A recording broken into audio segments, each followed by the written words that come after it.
नमस्कार दोस्तों, Kamlesh story motivation channel में आपका स्वागत है। दोस्तों, आज हम फिर एक नई कहानी के साथ हाजिर हैं। दोस्तों, अगर वीडियो और कहानी अच्छी लगे तो चैनल को सब्सक्राइब और लाइक ज़रूर करें। वीडियो को लाइक कर कमेंट बॉक्स में कहानी के बारे में अपनी प्रतिक्रिया जरूर दें। वैशाली को अपने ताकत पर बड़ा ही गुरूर रहता था, क्योंकि वैशाली एक जूडो खिलाड़ी थी और जूडो में कई बार चैंपियन गोल्ड मेडलिस्ट थी। वैशाली बहुत अमीर और रईस घराने से थी, तो जाहिर सी बात है वैशाली की शौक रईसों जैसा ही होगा। वैशाली जितनी ही खतरनाक जूडो खिलाड़ी थी, उतनी ही खूबसूरत चेहरे से भी थी, तो स्वाभाविक सी बात है कोई अपने चेहरे का कैसे लुत्फ न उठाता। ऐसा हो ही नहीं सकता था।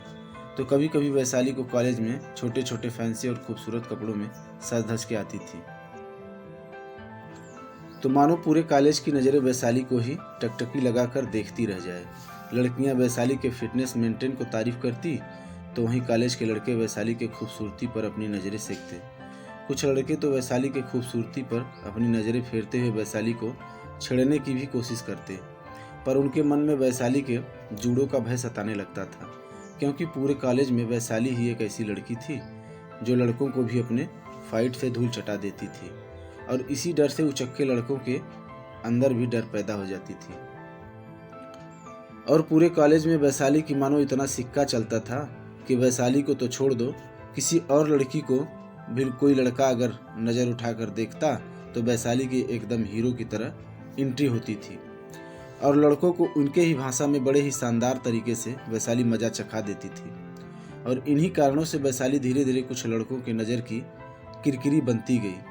लेकिन वैशाली जितनी बार लड़कों को मात देती या फिर लड़कों को अपनी फाइट से डराती, उतनी ही बार वैशाली के आत्मबल को और अधिक ऊर्जा मिलता। वैशाली के अंदर ही अंदर वैशाली को अपनी ताकत का बड़ा ही घमंड और गुरूर पैदा होता, और फिर कॉलेज की सभी लड़कियां वैशाली की खूब वाहवाही करती, और धीरे धीरे कॉलेज की सभी लड़कियां वैशाली को अपना लीडर मानने लगी, और वैशाली को भी लीडरशिप की एहसास कराने लगी। और फिर आज के ज़माने में अपनी प्रशंसा किसे नहीं अच्छी लगती। वैशाली भी फूले नहीं समाती थी जब लोग प्रशंसा करते थे, तो वैशाली को बहुत खुशी मिलती थी। वैशाली रईस घराने से थी, तो लड़की के बीच खूब खर्चा भी करती थी, जिससे वैशाली की कॉलेज में खूब प्रशंसा होती थी। धीरे धीरे ऐसे ही कॉलेज का समय बीतते गया, तो एक बार कॉलेज की सभी लड़कियां एक छोटा सा सिर्फ लड़कियों की ही सभा करने की राय और मशवरा आपस में बनाई, और फिर बड़े ही सफलतापूर्वक अपनी सभा को संपन्न किया। उस सभा में सभी लड़कियों ने तय किया कि आने वाले स्टूडेंट यूनियन इलेक्शन में हम सभी लड़कियां अपने कॉलेज के प्रेसिडेंट के रूप में वैशाली को ही चुनेंगे। और फिर वैशाली भी अपने मन ही मन प्रेसिडेंट की इच्छा पहले से ही पाल रखी थी। उसके इच्छा को अब लड़कियों ने अपना लीडर चुनकर और मजबूत बना दिया, और सभी लड़कियों के समक्ष इलेक्शन की पूरी तैयारी हो गई। और फिर इलेक्शन हुआ। इलेक्शन में वैशाली चुनाव जीत गई। अब कॉलेज को पहली बार कोई महिला के रूप में एक मजबूत प्रेसिडेंट मिला। अब वैशाली कॉलेज में अपनी ताकत और पद के धौंस को इतना जमाने लगी। वैशाली के नाम से पूरे कॉलेज के एक एक सदस्य वैशाली के नाम से थर्राता था, मानो क्लास में लड़कियों का सिक्का चलता था सिर्फ वैशाली की वजह से। तो वैशाली के ही क्लास में एक दीपक नाम का लड़का पढ़ता था, बहुत ही सीधा और बहुत ही सरल स्वभाव का, और पढ़ने में बहुत तेज था। दीपक से लगभग सभी लड़के भी खुश रहते थे, और लड़कियां भी कभी दीपक की कोई शिकायत नहीं करती थी।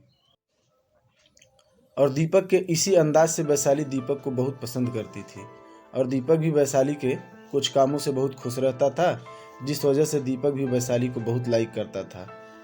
लेकिन दीपक जितना ही सरल और सीधा था, उतना ही सुलझा हुआ और अनुभवी भी था।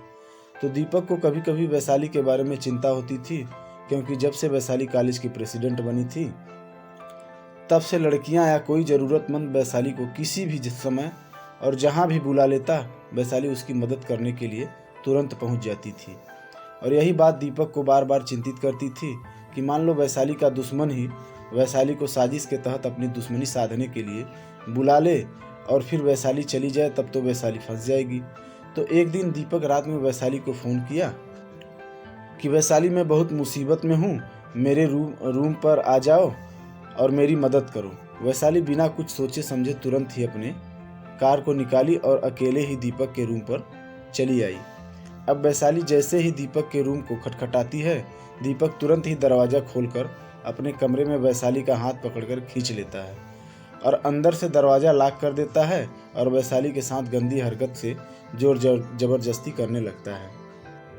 वैशाली बहुत छटपटाती और अपने आप को बचाने की कोशिश करती, लेकिन दीपक के चंगुल से बच नहीं पाती और बार बार अपने फाइट का पंच दीपक के ऊपर मारती, लेकिन हर बार मात खा जाती। दीपक को जैसे वैशाली के फाइट का कोई असर ही नहीं हो रहा था।